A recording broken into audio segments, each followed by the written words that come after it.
তোমরা কেমন আছো? আলহামদুলিল্লাহ। আমিও সৃষ্টিকর্তার কৃপায় ভালো আছি। তোমাদের সঙ্গে আজকে আসি ষষ্ঠ শ্রেণী গণিত অনুশীলনী 4.3 এর 25 নং প্রশ্নের সমাধান নিয়ে। কত নং? 25 নং। পূর্বে কত ছিল? 24 আজকে 25।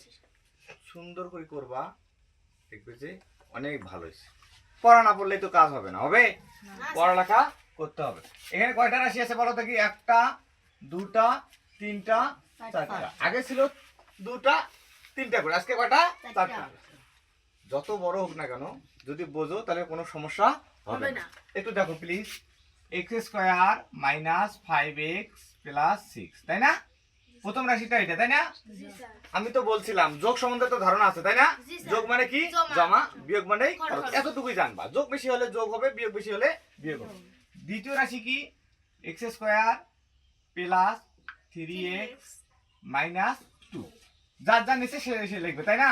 আবার minus x² plus x plus 1, আবার কি আছে? Minus x² plus 6x minus, মানে যার যার নিচে সেই, তাই না? আচ্ছা দেখো এখানে জমা কয়টা আছে দেখো তো, মানে 6 টাকা আর 1 টাকা কত হয়? 7 টাকা। খরচ হয়েছে কয় টাকা? আবার 7 টাকা, তাই না? জমা এবং খরচ দুইটাই একই হচ্ছে, তাহলে এখানে কি জিরো হবে না?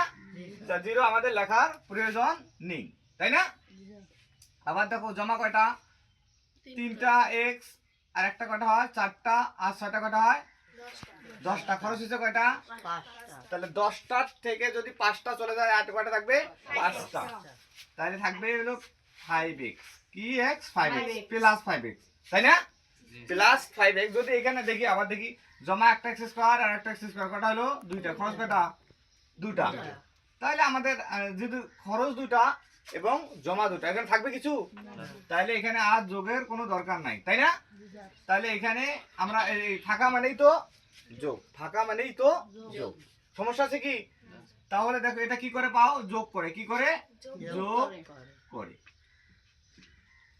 যোগ করে। তাহলে আমরা জানবো কি?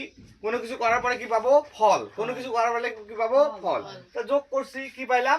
যোগফল। তাহলে সুতরাং নির্ণয় বানানটা দেখবা, নির্ণয় যোগফল, নির্ণয় যোগফল কি হবে বলো তো দেখি? সমান 5x। বুঝতে সমস্যা হচ্ছে? সুন্দর করে পড়বা, ভালো লাগবে, ঠিক আছে? অঙ্ক তো নিখুঁত ভাবে করতে হয়। তো ঠিক আছে, ভালো থাকো, সুস্থ থাকো, এই কামনায়। Thank you.